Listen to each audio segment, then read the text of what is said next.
We're not talking as much about needs as much as about what we are doing currently, and just a couple of little extras that we're looking for. My goal when I started this was to present a 10-year technology plan, and that's kind of the direction I'm going. So currently, I apologize for the coloring. Currently, we have a one-to-one initiative, and that's grades 4 through 12. So at the high school level, every student gets a MacBook Air, and at the 4th through 8th grade level, every student has a Chromebook, and those are all 24/7, so they take them home with them each evening and keep them. Excuse me. One of the initiatives that I'm looking for is to expand the one-to-one all the way down to pre-K. So every student pre-K through 12 in Little MISD would have access to technology all day, every day during the school day. For the lower grades, probably sending them home is a little bit too big of an endeavor, so we're looking at those to be able to stay at school.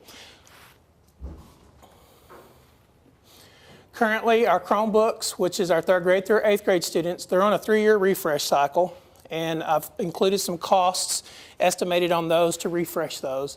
That's one of the reasons I'm talking here tonight, is because technology is extremely expensive, especially when you give a device to every student. And that's something that I think that puts us a step above of most districts, is that we do give that. So the costs, they do include the hardware and the support, which is a warranty and accidental damage. For our high school students, currently they're using MacBook Airs. They're on a 4-year refresh cycle. We just refreshed those this past year. And there's the cost, and this does include growth, using the growth projections as our demographer has given us. You can see that gets pretty expensive really quick. Part of the 10-year plan includes replacing our computer labs on a 4-year cycle. The attempt is to spread that out so it doesn't hit all at once, so you can try to even that out over your 4 years. The reason we keep labs, even though students still have a device, is that you do have your engineerings, like we were talking a moment ago, your computer-aided drafting, your computer science, and some of your higher-level multimedia, like the digital animation and digital arts. They also, with as much state testing that is required, they can be used as a controlled testing environment. Some of our testing does require that we do have full control of that environment. And again, these costs do include the hardware and support. Each teacher has a MacBook. Actually, that's the plan. Currently, we're split. So our secondary teachers, they would be refreshed in 2021, and then again 4 years later. Our elementary teachers are due for a refresh coming up this year, or this coming school year. That's the cost estimate on that, and again every 4 years on that. So what do we have to connect all of these to the internet? That's where our infrastructure comes into place. Currently, we have a 1 gigabit connection on our internet, and that's unfortunately pretty grossly underrated. The cost, I'm sure, is the reason that we're at that level.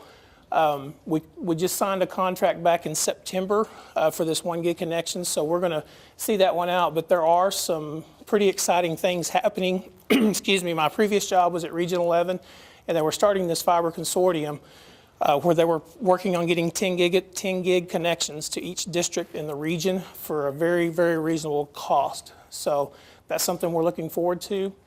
To support that, we would have to change out our firewall and some of our infrastructure, and possibly a wireless upgrade. We actually just completed a wireless upgrade that will have us in line for that. But as most things with technology, over time they wear out. So we'll be looking at 5 to 6 years having to replace that equipment again.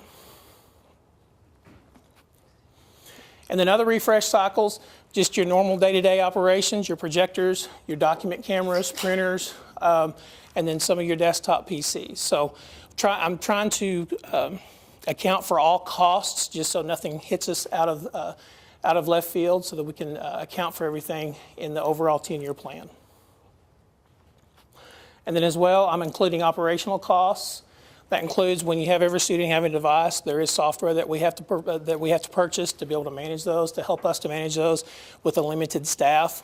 And then our infrastructure support, which is our licensing costs and our support contracts. As well, I'm going to talk a little bit about the security upgrades. We had a vendor come and do an estimate for us on based on what we currently have and what our projected needs are. So access controls, this is where we can badge in or fob in at every campus. We're looking at $93,000 to upgrade all of those. High school is actually currently upgraded in their construction project. So this will be all campuses except the high school, since they're already covered. Security cameras, this would, we would actually purchase a new video recorder for the entire district and then upgrade the cameras everywhere again except high school because they're being covered during this current project. And that cost is $175,000. So that's mine, short and sweet. Any questions?